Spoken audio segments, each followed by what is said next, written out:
Some of you who saw an early version of the program know that at this session, Sir Bob Hepple was to be the keynote speaker.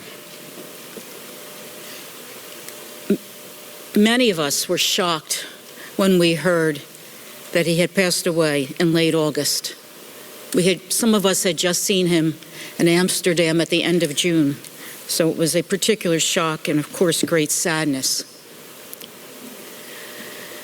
The organizers of the meeting, however, decided that Bob Hepple's place, both in our society of labor law and Social Security, and his role in labor law in South Africa, and overall in British and European law, was so important that we could use this opportunity to remember him and pay tribute to him. I think everyone in this room knows Bob Hepple, or knew Bob Hepple, but of course, maybe the younger members of our society only know one or two facts about him, and I will just mention a couple. By the way, I say that because when I first met Bob in the late 1970s, I was in London. I'd been a student at the LSE, and I thought of Bob as a British academic. There was a great book on the individual contract of employment with Paul O'Higgins. I had never heard a South African accent, so I didn't detect from his voice that he was South African, which I think may strike some people as funny. And I think some of us knew him, and may still know him, in only one context. But he was a very, very broad person, and we hope to convey that today. Bob, as you all know, was a native South African, born here, educated here, graduate of the University of Wits, started practicing here. Some of you know that he took part in the 1962 incitement to strike trial, where he represented Nelson Mandela, and thereafter fled the country and went to Britain, where he started his career over again in British academia. Our distinguished speakers today all knew Bob, and we hope that they can give you a feeling not just for Bob, not just his accomplishments, but how he invested himself in all the things he did. I will not read long bios of any of our speakers. Some of them are on other panels, and you can see their bios, but I don't want to take time away from what they have to say. I will just say very quickly that our first speaker will be Professor Halton Cheadle, who's a professor at the University of Cape Town here in South Africa, and been extremely active in labor law reform in South Africa and other countries in Africa. And he will start and lay out Bob's career. We will follow that by a video because Judge Albie Sachs, a renowned freedom fighter and judge of the Constitutional Court, cannot be with us in person today, but he did send a video, so we're relying on the technology. After that, Judge Andre van Niekerk, who's a judge of the South African Labor Court, will speak, and that will then lead us into the, if I say, non-South African part of our remembrance. Judy Fudge, a professor at Kent University Law School, Judy from Canada originally, will discuss Bob's contributions. Then Professor Simon Deacon of Cambridge University's Faculty of Law. And finally, Manfred Weiss, the emeritus professor at the Johann Goethe University in Frankfurt, a very long-time colleague of Bob, will conclude. So let me now turn the program over to Halton Cheadle.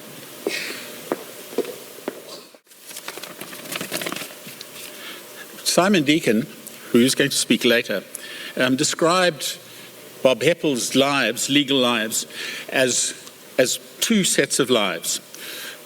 As a political lawyer, political activist lawyer, prior to 1963 in South Africa, and then as a lawyer, an academic, both in comparative labour law and in English labour law, as his second phase.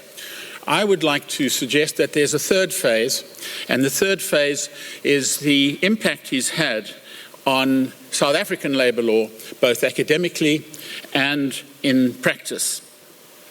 Others will pay tribute to him on his great, as being one of the great labour lawyers of the late 20th century and the early 21st century. He stands, in my view, with Otto Kahn-Freund, with Wedderburn, with Manfred Weiss, with Archibald Cox, with Clyde Summers. But my tribute will focus, as I've said, on the development of South African labour law as an academic discipline. In the 1980s, there was really no academic discipline of labour law. There was one textbook. One university had what I could only describe as a descriptive course in labour law. And when a group of labour lawyers, of which I was one, Clive Thompson another, Paul Benjamin another, Andre van Niekerk here on the stand, all started engaging in labour law as an academic discipline, we, of course, had to have reference to Hepple and O'Higgins in relation to individual employment law, and the other academics that I have already mentioned in developing South African labour law as an academic discipline.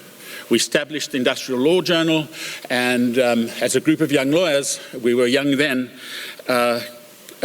basically drew on the academic writings of those writers, and in particular Bob Hepple. Let me then turn to, but let me begin just with, and I want to explain why I'm wearing a red tie today. There's a book that I would seriously recommend everyone to read. It's an extraordinary book. It's his biography, autobiography by Bob Hepple, and it's called A Young Man with a Red Tie. And mention has been made that he represented Mandela, but he also was a political activist, and he was one of a group of individuals that helped Mandela while he was underground, to remain underground.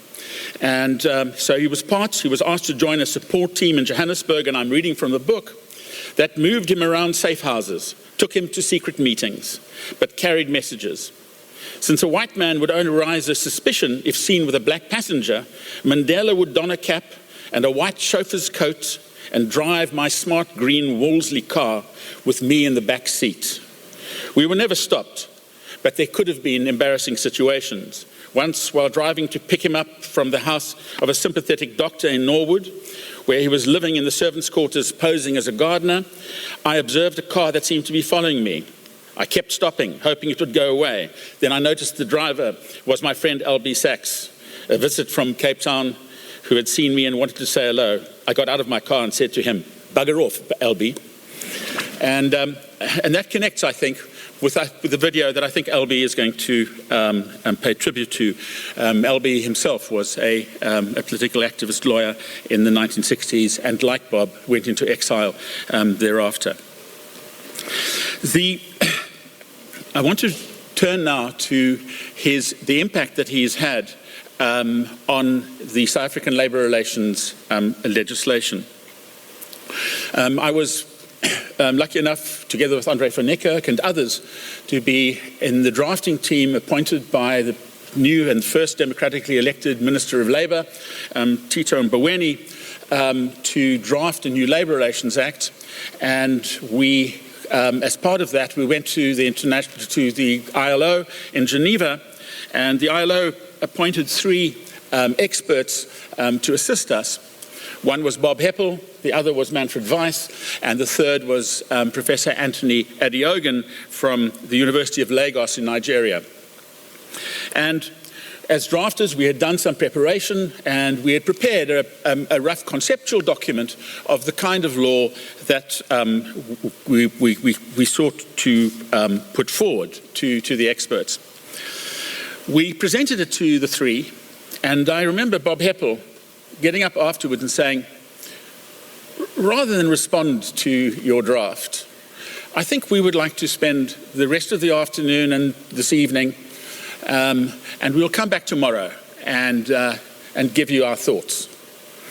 And the next day, he got up, took the flip chart, and he said, you start a labour law, not with the registration and certification of unions, with regulating and limiting the right to strike. He says, that's all pretty standard. You begin a labour law by looking at how you resolve disputes. And he then drew up on this flip chart a mediation and arbitration commission, I think he called it. It was called MAC. It's changed its name during the legislative process. But the core concept of having a single dispute resolution, independent of the public service, settling disputes, both interests and rights, as being the central piece of a labour law, topped with an autonomous labour court system, to which Andre will speak in more detail. But the idea here was that you built, he said, you build your law around having an effective dispute resolution system. And the structure that he set out on that flip chart has survived today and is in the Labour Relations Act, and it's the CCMA, the Commission for Conciliation, Mediation and Arbitration. And really, together with the Constitutional Court, the Labour Court, the CCMA, is one of the three truly successful post-apartheid institutions. And that, I think, is Bob Hepple's legacy. Thank you.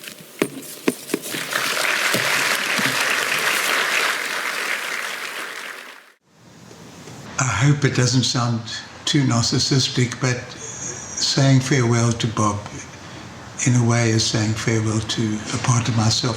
Our lives were extraordinarily parallel. He was the son of Alex Hepple and a mother activist. I was the son of Solly Sachs, born roughly the same time. And we grew up in an activist environment and home ideas. We both go to university and we both do our LLBs at roughly the same time, and we get, I think, quite good marks. And we become lawyers and communists in the underground, in the resistance.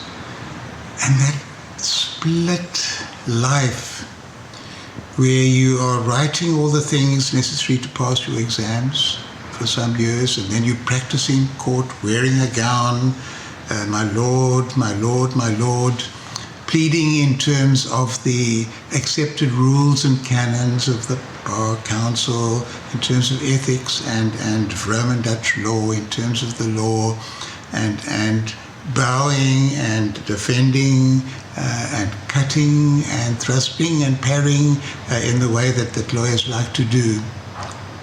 All part of one whole system of law that you are said to be upholding during the day, and at night you're trying to overthrow that whole system.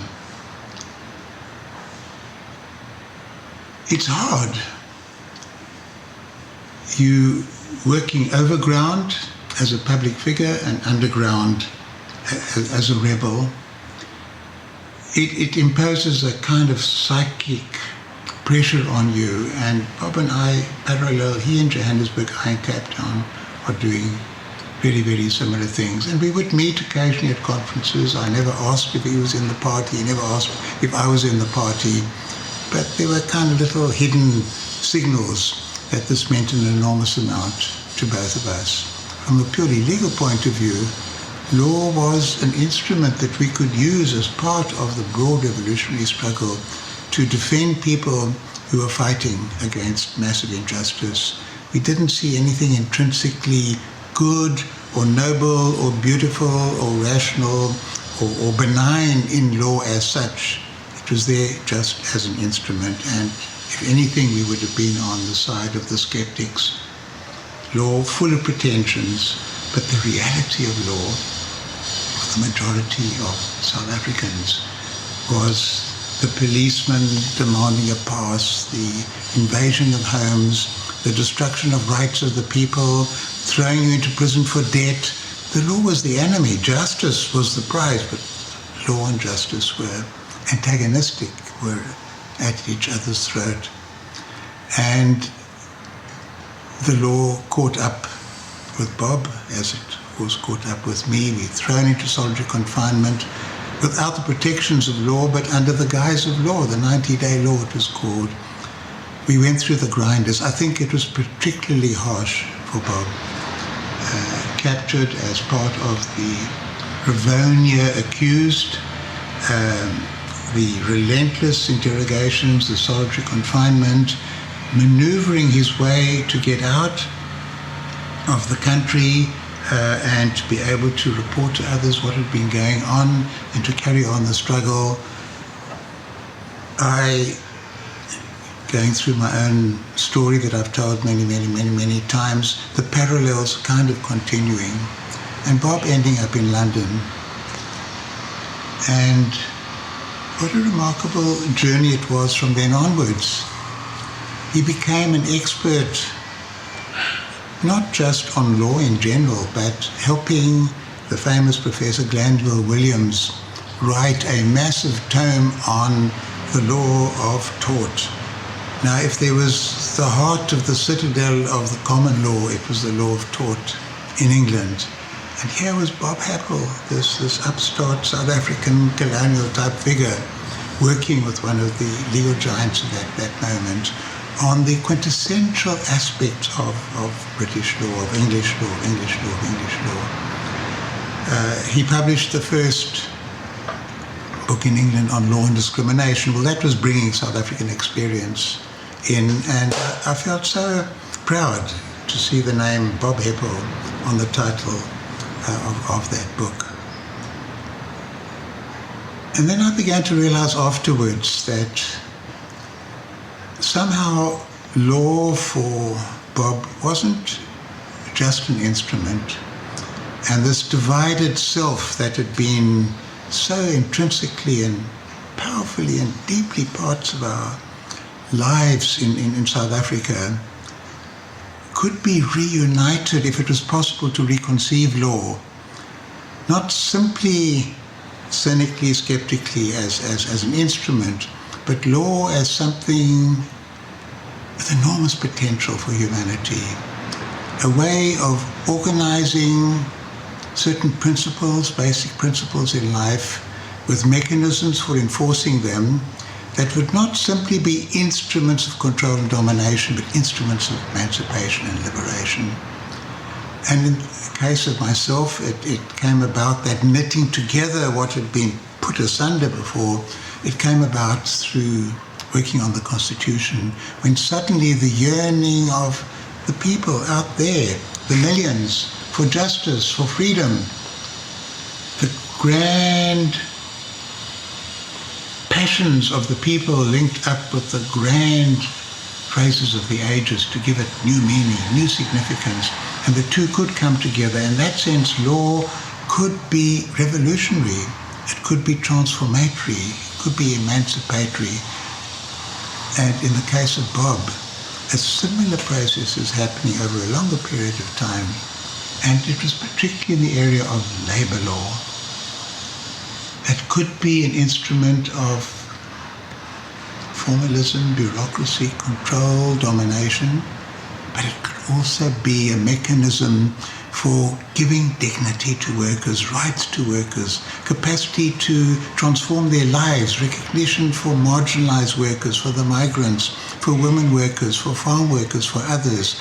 Suddenly law, now in his eyes, the way he saw it, became something that would be part and parcel of life and living and society and social transformation, even revolution, if you like. So the parallel lines kind of continue. And happily, in later periods of our lives, personal happiness seemed to come to us both at very much the same times.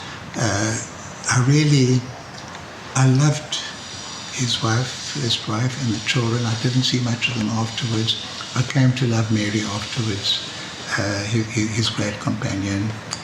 And it was a joy to meet up with Bob in recent years. He'd achieved honor and prestige. I don't think that mattered much for him. He liked it. He didn't turn his back on it. But there was a kind of an assurance about him that I think is what one most misses now with his death.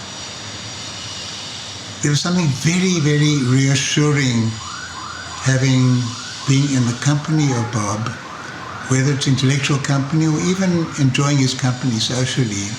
He was just so decent, correct, fair, unflamboyant. There was never bravura posturing about him.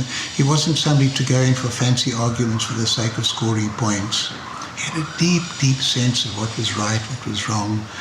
And you just felt that, gosh, Bob makes revolution sound respectable, meaningful to people in different areas. It can be colleagues in Cambridge, it can be trade unionists, it can be people coming from all over the world to attend a conference.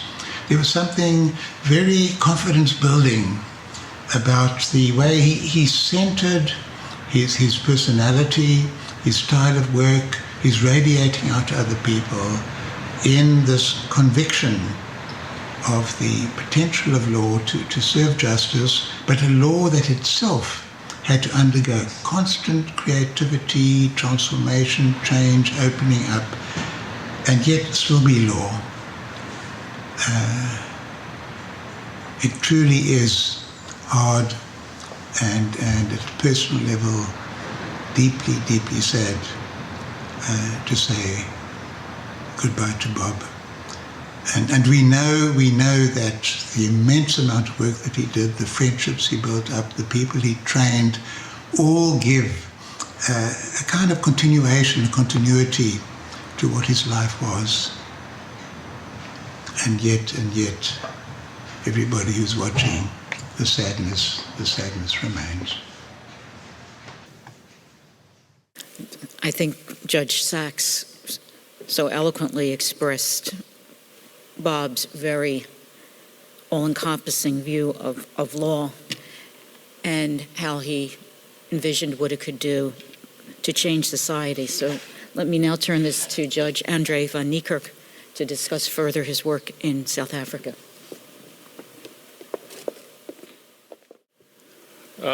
In 1960, Stevens and Sons of London and Juta and Company here in Cape Town published a book entitled South Africa, the Development of its Laws and Constitution. The book was edited by Professors Harlow and Kahn, who wrote the bulk of it with specialist contributors. One of the contributors was a Mr. B.A. Hepple, who is described in the book as an attorney of the Supreme Court and a lecturer in law at the University of the Witwatersrand. Bob had graduated from the same university some 3 years before the publication of the book in 1957, winning the Society of Advocates Prize for the Best Graduate. He had been invited to join the staff of the University of the Witwatersrand. It would seem, despite his politics, which were well known, or more accurately, those of the faculty head, Professor Bobby Harlow, who was not known for his progressive views. Indeed, he's been described as a notorious reactionary, a man who refused to permit Nelson Mandela to write a supplementary exam that would have enabled him to complete his LLB degree. The contribution written by Bob was entitled Economic and Racial Legislation. It covered mining law, the regulation of monopolies, industrial law, and racial laws. Lawyers of the day would have considered this to be a curious amalgam of topics and may have gone so far as to deny any linkage between them. But Bob made the link clear at the outset. The mining industry was run by monopolies, and the industrial and racial laws passed by successive governments had by and large been enacted to protect its interests. Specifically, Bob wrote that the mining industry and the development of secondary industries had brought with it what he termed an aggravation of economic and social problems. While he acknowledged that the real nature of these problems fell beyond the limits of a book devoted to lawyers' law, he noted that the way in which legislation had been used to provide answers to these questions was a matter of everyday concern to lawyers. The purpose of my reference to what must have been one of Bob's earliest academic writings goes beyond the mere historical. It is an early record in the days when the role of law served largely to uphold and entrench inequality and to deny black workers any fundamental labour rights, of what became a lifelong commitment to the role of law in meeting the demands of social justice. I want to fast forward to 1994.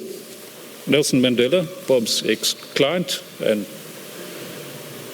chauffeur, as we hear, and later co-accused, had been elected president of a democratic South Africa. One of the first tasks of the newly appointed cabinet, as Helton has mentioned, was to appoint a team to draft a statute to regulate the labour market. And I was privileged to serve on that team, which was chaired by Helton Cheadle. We heard before leaving for Geneva, as Helton has said, that we were to consult with experts appointed by the ILO. The ILO had appointed Bob, Manfred Weiss and Anthony Adiogan to advise us. As things panned out, I spent a lot of time working with Bob on unfair dismissal and dispute resolution. Bob had done some work in Namibia and elsewhere on similar projects, and it was here that I was able to appreciate his ability to draw on decades of scholarship and comparative experience, both to debunk misconceptions where they existed and to craft solutions where they were needed. Bob was no ideologue. He appreciated the role of domestic economic, social, historical and political factors in the course of labour market regulation. And he was particularly attuned to what could be sold rather than what might be imposed. But at the same time, Bob was principled. His deep commitment to human and labour rights, to equality and democracy, informed every view and every piece of advice he gave. To turn to some specifics, one of the issues with which the drafting team had been grappling was employer-related obligations on the disposal of a business. The industrial court then had decided that there should be some form of regulation, but it had not given them any particular form or content. Bob was able to draw on his experience in Europe and in the drafting of the Namibian statute. And so Section 197 was born, the first attempt at regulating employment rights on the transfer of a business. But fundamentally, Bob understood institutions, both the possibilities that they could offer and their limitations. As Helton has indicated, one of the early sticking points in the drafting exercise was the structure of a statutory dispute resolution system. The challenge was to retain the best of the private dispute resolution system that had emerged during the 1980s, consequent on agreements between progressive employers and trade unions, and how to adapt that model to a new statute. As Helton has indicated, I too clearly recall Bob and indeed Manfred saying one rainy Geneva afternoon, after what had been a particularly frustrating and fruitless discussion about dispute resolution, that he wanted to think about what we had presented. He clearly didn't think too much of it, and instructed us to return the following morning, which we did. And as Helton has said, that morning the model sketched on a flip chart in one of those rooms in the ILO building was the birth of the CCMA. The CCMA has subsequently acquired international recognition for its informal, expeditious and inexpensive dispute resolution. And I like to think that that organisation stands as something of a living memorial to Bob.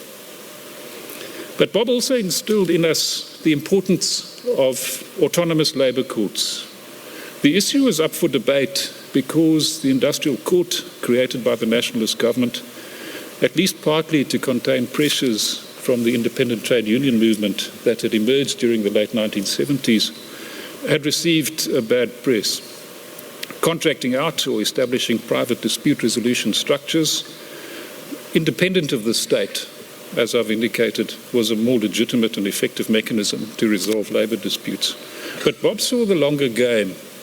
He understood the value of autonomous labour courts and insisted on a statutory dispensation that gave recognition and effect to that principle. And in that sense, too, the labour court structure we have today is Bob's legacy. After the enactment of the Labour Relations Act, Bob maintained an interest, a very strong interest, in the implementation of the statute. He visited South Africa regularly, as we know, attending conferences, teaching, but he took the time on more than one occasion to join the judges of the Labour Court in the courts building in Johannesburg, not only for tea, but to take a good look around to see what was going on. When I drove him back to his hotel after Bob's last visit, his pride in an institution that he had been so instrumental in establishing was obvious. But Bob was much more than a consummate scholar. He was a warm and hospitable human being. Despite his considerable accomplishments, he was both unassuming, almost self-effacing, and affable. Bob Hepple was a truly great South African. Last year, he was awarded the gold medal of the Order of Luthuli, an order awarded to South Africans who have made a meaningful contribution to the struggle for democracy, human rights, nation building, and justice.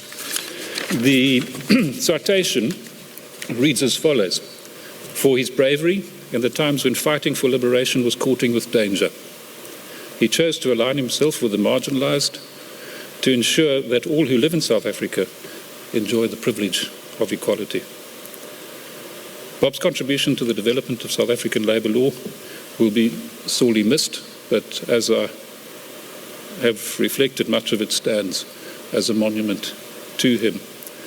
On behalf of the Judge President and the judges of the Labour Courts of South Africa, and indeed on behalf of the South African Society for Labour Law, I wish to extend our sincere condolences to Mary and to Bob's children and stepchildren. Thank you.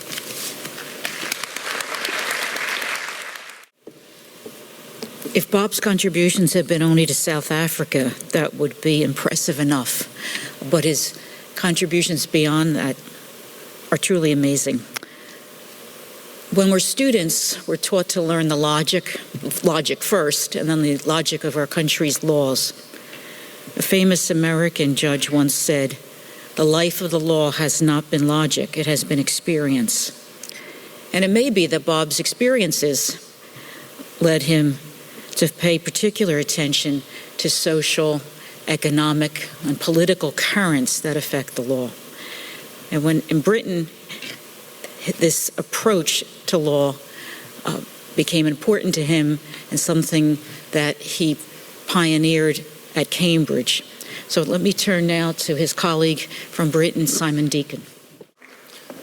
I'd like to say something about Bob's life in Britain, which in its way was just as extraordinary as his life in South Africa. When Bob arrived in London by plane, having escaped from South Africa, he had almost nothing, and there was a grave danger that he would be deported back to South Africa, because when he arrived at Heathrow Airport, he had no papers, and there was a very real danger that he would be sent back. Canon John Collins, the anti-apartheid campaigner in London, knew of Bob's arrival and contacted the then Home Secretary, Henry Brooke, to see if papers could be issued to Bob by phone on a Sunday morning, and those papers were then issued. And Bob was then able to stay for a week or so, and then later was able to establish a right to live and work in the UK because he had British grandparents.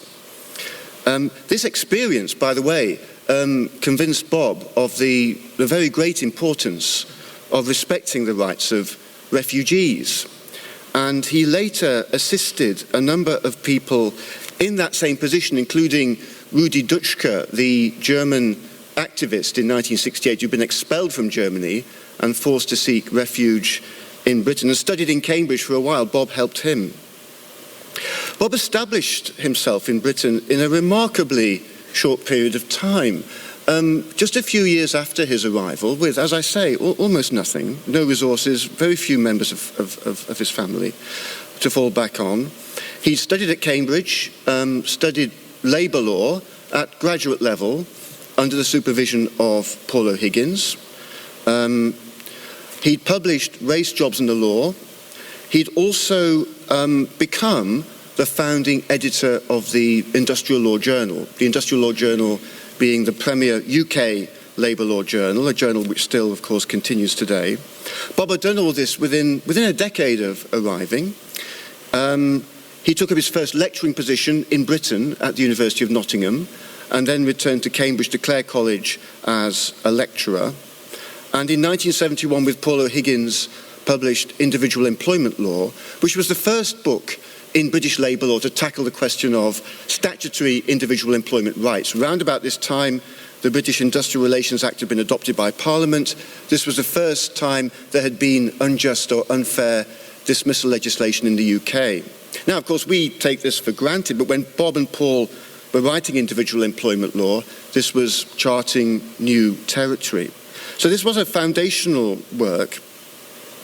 And then in Cambridge, Bob and Paul went on to establish what was, in effect, a new graduate school, a doctoral school for training labour lawyers.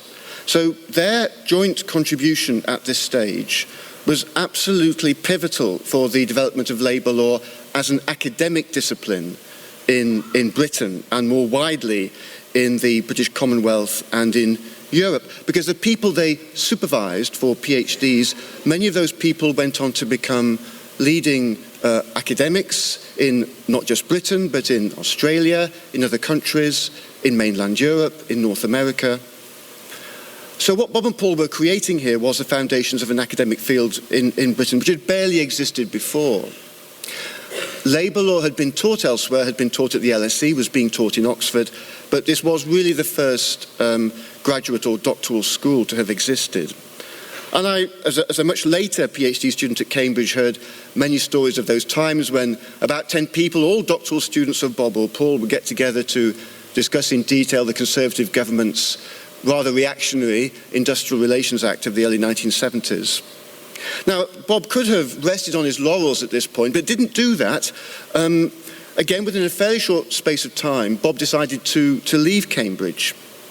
And the thing he then did was to become the chairman of an industrial tribunal, the industrial tribunals being the equivalent in Britain to labour courts, effectively.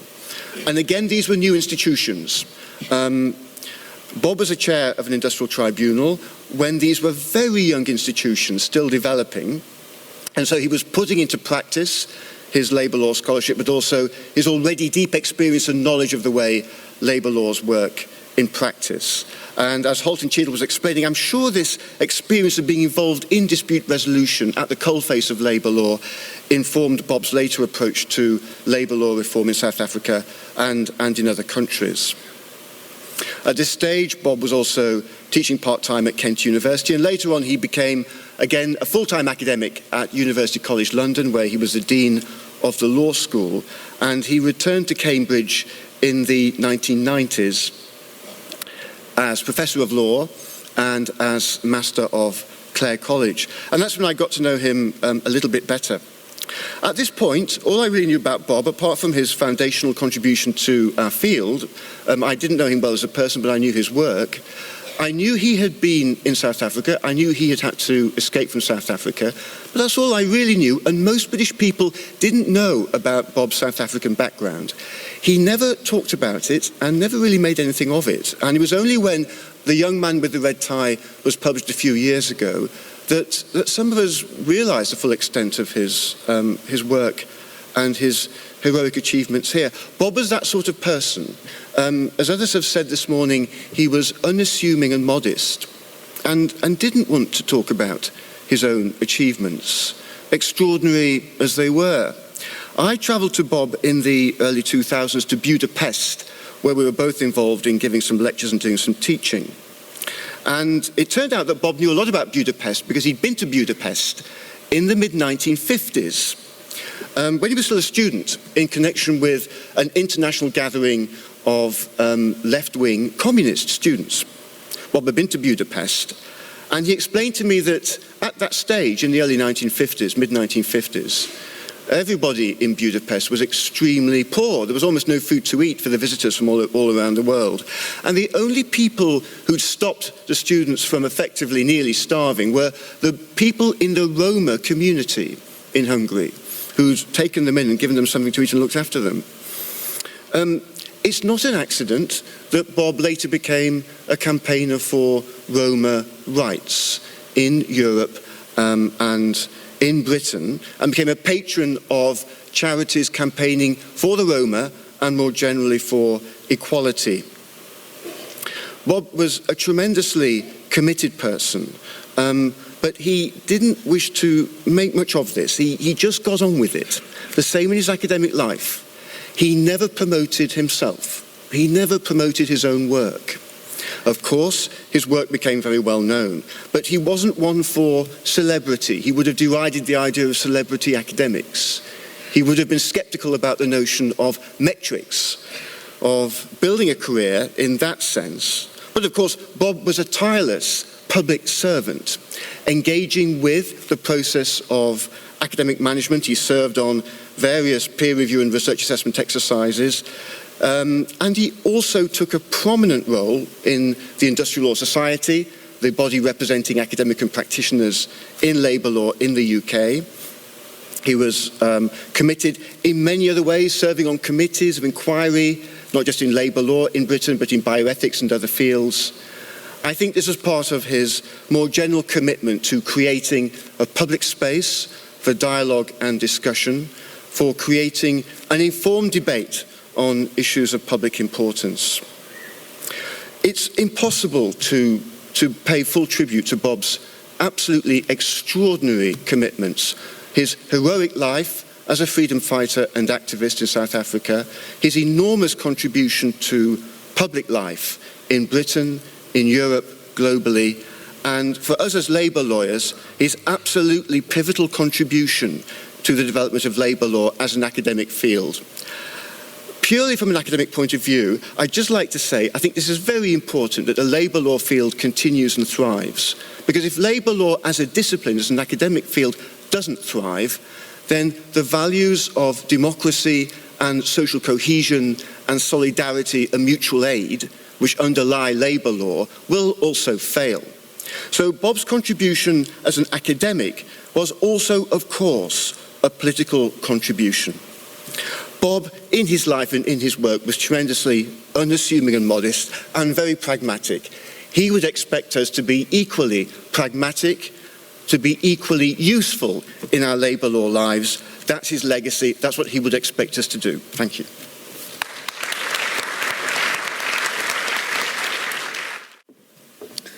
You know, when Bob started practicing and as an academic, people never referred to labor law in the terms of human rights, which I find odd because in my mind, human rights exist in our working lives, and labor law, at least part of labor law, seeks to apply human rights at work.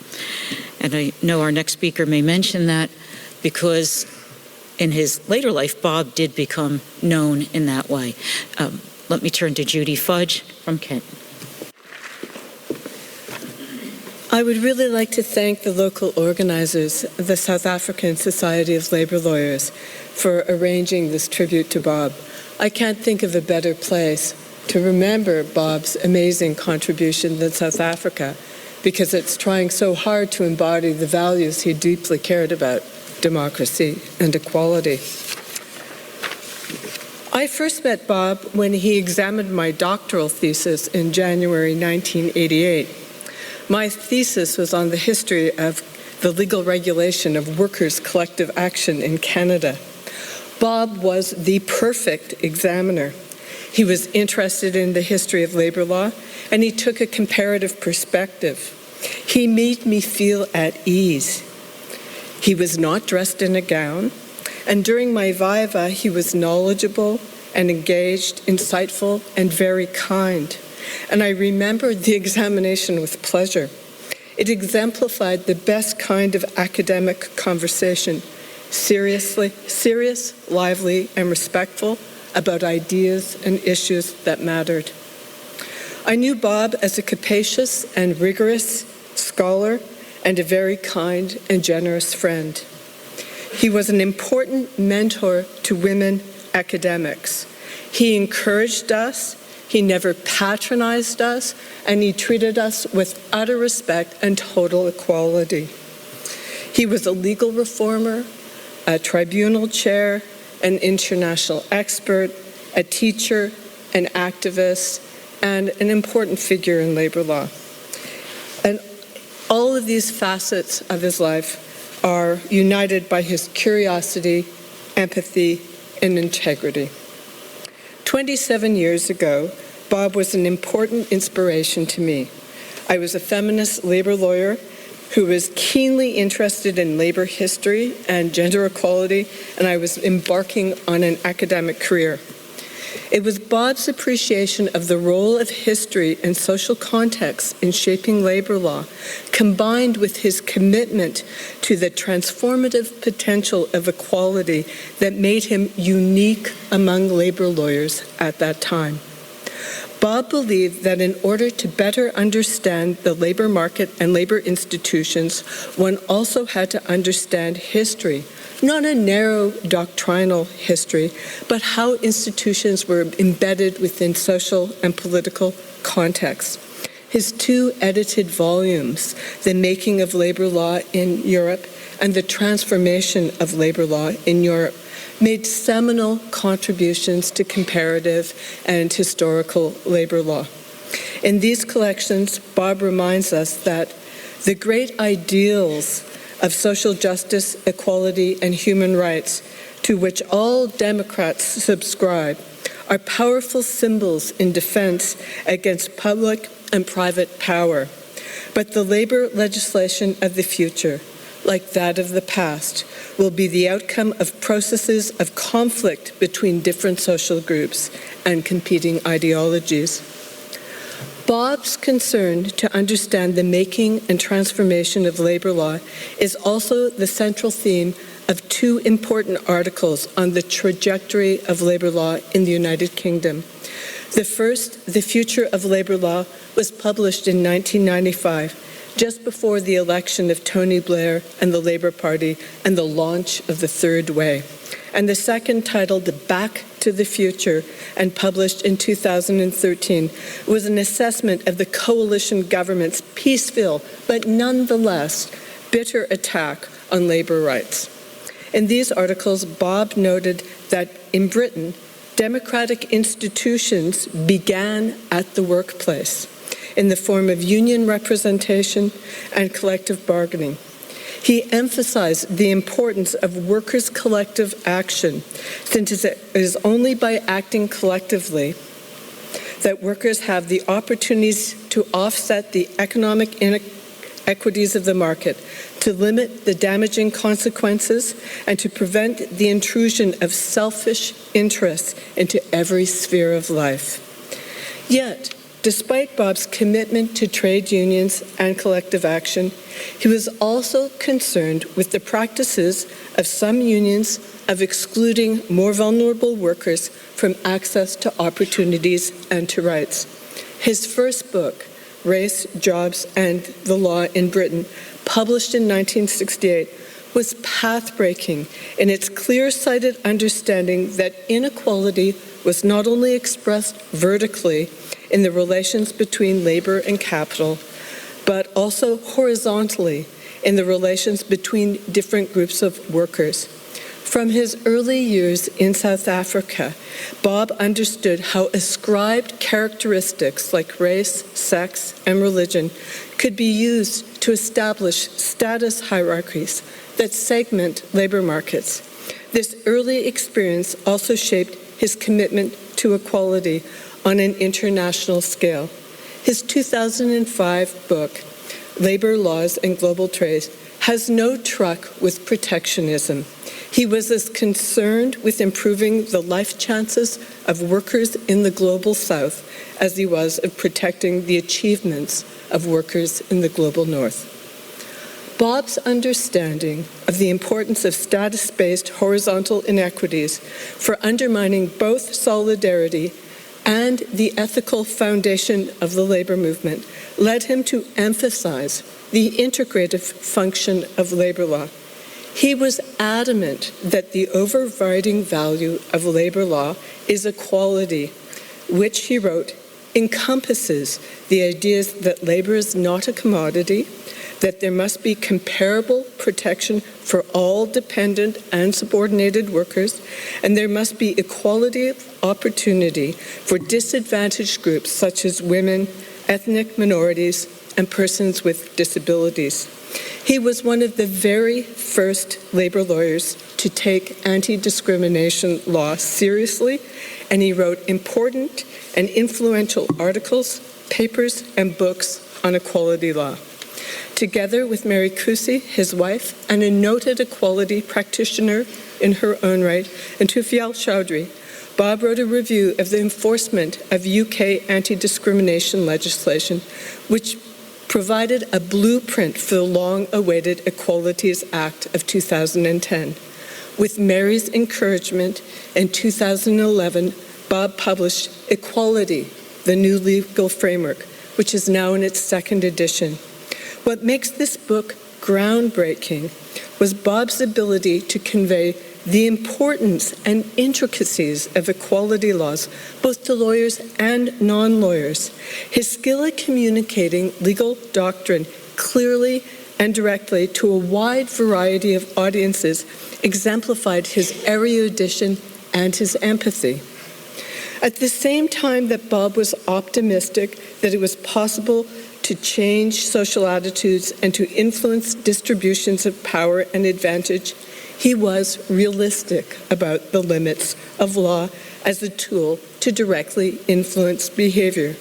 In his edited collection, Social and Labor Rights in a Global Context, he described social rights as like paper tigers, fierce in appearance but missing tooth and claw. However, he believed that labor rights and social rights can act as a constraint on private and public power for the benefit of at least some of the people, some of the time. It is fitting of our friendship that the last time I saw Bob was on July 14th of this year, at the occasion of his award of an honorary doctorate in law at the University of Kent, where he briefly taught and where I now teach.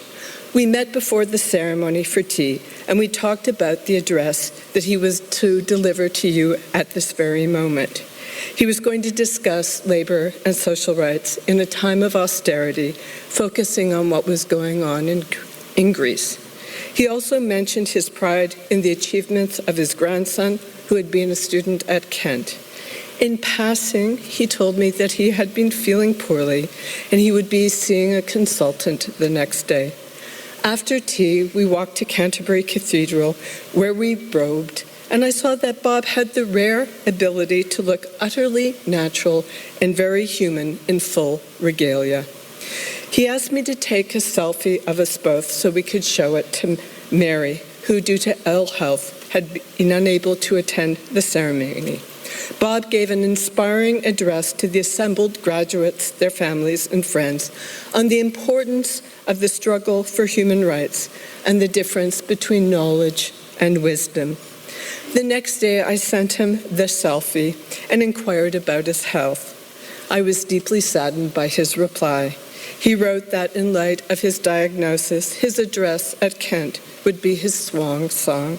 As always, he was very brave. For Bob, labor law was not an exercise in applied ethics, but a struggle in which people sought to give meaning to human and social rights. To this struggle, he brought a keen mind, deep compassion, human worth, and a lifelong commitment to equality and social justice. He will be deeply missed and sadly missed by all who knew him. His ideals and his work will live on in his scholarship, students, and friends. Thank you.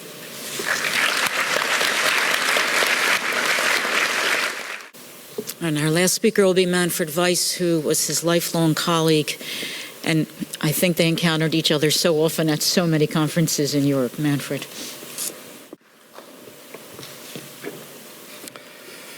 Dear colleagues and friends, it was really a great privilege for me to have known Bob Hepple for almost 40 years.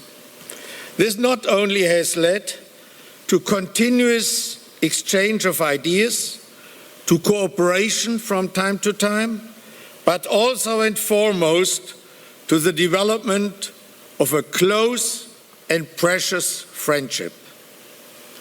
For me, Bob has been always a role model. I not only admired his outstanding professional skills and his lifelong fight for human rights, but also his integrity, his kindness, his modesty, his generosity, and last not least, his enormous sense of humor. In short, he was a wonderful human being. His death is a great loss for the international scholarly labor law community. It was one of the highlights in our cooperation when we were asked by the ILO, as we have already heard, to assist the drafting team of the South African Labor Relations Act. Bob played, as we already heard, a crucial role in this process, since he could combine his knowledge of the country of his birth with his spectacular insights in the functioning of labor law institutions all over the world. This gave him a very special authority, which of course by no means he did use to dominate the team, but nevertheless, due to the force of his arguments articulated in a modest and charming way, he succeeded to exert enormous influence in this drafting process. Therefore, as we already heard, well, it's not an exaggeration to call him, at least for many parts, the father of the Labor Relations Act. And it was one of the most touching moments in my life when I had the great privilege to be with Bob when he first was allowed to come back to South Africa after having been banned for so many years by the apartheid government. And many years later, he and his wife Mary took my wife and me to Lilias Leaf, where in 1963 he was arrested. He gave us a full account of all the details of this event and showed us the relevant spots. These were overwhelming experiences I never will forget. Bob's first life in South Africa and his second life in England cannot be conceived as separate entities. In reality, these two lives were closely connected. the compassion for social justice, and in particular for substantial equality, were already an essential part of the luggage Bob brought from South Africa. Thus, it's no surprise that as a graduate student at Clare College, Bob chose as topic for his dissertation racial discrimination and the law in Britain, later on published, as we heard, under the title Race, Jobs and the Law in Britain. Bob's ideas strongly influenced the Sex Discrimination Act of 1975 and the Race Relations Act 1976. And as we already heard, he became even deeper involved in equality issues, leading him to appointments in many bodies like the Commission for Racial Equality or the Commission for Multi-Ethnic Britain. Later on, he chaired the European Roma Rights Centre and until 1914, the Equal Rights Trust in the UK. And we can, well, take his last book, as we heard, the book on the legal framework of equality, the legal framework, as a sort of account of his achievements in this very area. Bob definitely was one of the most productive and most influential authors in the international scholarly labor law community. His contributions to comparative international and European labor law were numerous and always highly relevant. It, of course, is impossible in a short statement to do justice to his extended work. Therefore, I would just like to confine myself to two topics where I had the pleasure to most intensively exchange views with him. One of these areas was his engagement for social rights and in particular fundamental social rights. For Bob, social rights at international, regional and national levels were understood as, I quote, beacons of resistance against the disempowerment of local communities, trade unions and other social organizations which globalization and neoliberalism entail. Social rights for him were an instrument against the neoliberal strategy of deregulation, decollectivization and deinstitutionalization. Thereby he also was fighting against the growing relevance on reliance on soft law and pleading for rights which have teeth. This engagement got him particularly involved in the controversial debate on fundamental social rights to be integrated in the envisaged Charter of Fundamental Rights of the European Union, a move which finally turned out to be successful. I never forget how in the mid-90s, when Bob was master of Clare College in Cambridge, he invited in the Master's Lodge Silvana Sciarra, Roger Blancpain and myself to produce a manifesto for the inclusion of fundamental social rights into the Charter. This was not only an intellectually stimulating event, but also a fantastic social affair in which Bob proved to be a splendid host. Hence, the manifesto could be produced in a more than enjoyable atmosphere. The other area I would like to mention is closely linked to Bob's idea of social rights. To analyze whether and how the race to the bottom in the globalized economy can be turned into a race to the top. This is the topic of his perhaps most well-known book on labor laws and global trade, published in 2005. This book has become one of the most quoted sources in international and comparative labor law, best known to all of you. Therefore, I can be very brief. It's important to stress that Bob emphasized the positive impact of globalization, namely the chance to promote economic growth and worldwide prosperity. However, his focus was on the framework needed for development in which the global population as a whole is able to profit from globalization.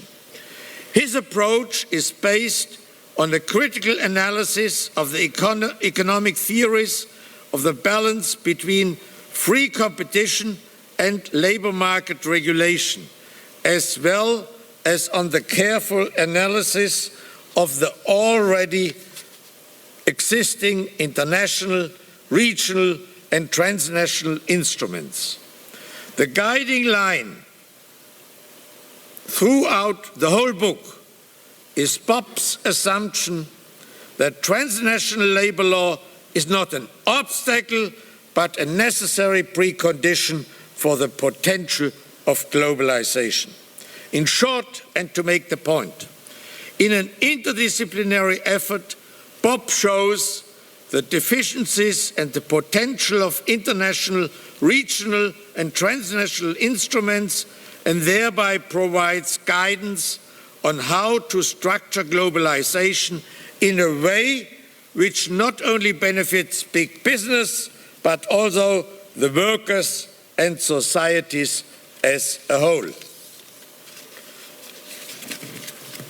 Instead of further elaborating on Bob Hepple's writings, I would like to highlight another quality he had, namely to support younger colleagues at every stage of their career, as we just heard from Judy Fudge. I'm still very grateful that he gave me the opportunity to send him my doctoral students, who then came back not only enlightened, but also full of appraisal of this friendly, knowledgeable, and gracious man. The achievements of Bob are so manifold and so impressive that it is hardly to believe that all this can be done in one single lifetime. He has received many awards. He has been knighted, and as we have heard last year, he became the bearer of the highest order of South Africa for his involvement in the struggle for freedom. Among many other decorations, he also was honored by the award of the Labor Law Research Network, LLRN, for his outstanding contribution to labor law. The other bearers of this award, Harry Arthurs, Silvana Sciarra, and myself, have suggested to the LLRN to name the award from now on Bob Hepple Award for Lifetime Achievement in Labor Law. This has been overwhelmingly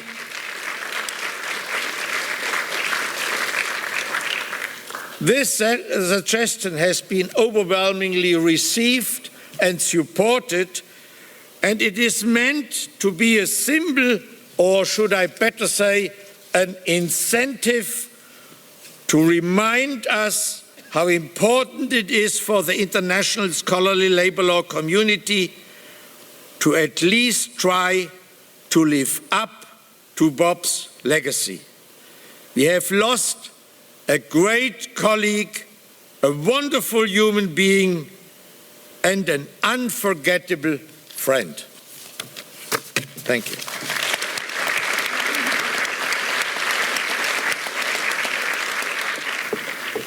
I know I speak for all of us on stage that we are pleased to have had this opportunity to pay tribute to Bob, not only to respect him, but to show our affection for our friend and colleague, and we thank the organizers for that. You've heard and you know Bob's tremendous scholarly achievements, and even though he is no longer with us, for years to come, we will be able to read and be informed by his powerful insights. We will be inspired by what he did as a practitioner, as he sought to put his thinking into action and to move law forward. But I'd like to add one thing that was alluded to by various speakers. To me, Bob was one of those rare people who understood that law can work to outlaw, if I use that word, prohibit discrimination, that we recognize when groups of people are discriminated against. But to make a fair and just society, people have to be included. And Bob had that uncanny ability to include people. I think Manfred just said at the end, the young people of different races. Being a man, woman, he was inclusive and in his own personal demeanor worked for a fair and just society. So that is a challenge he gives us for the future.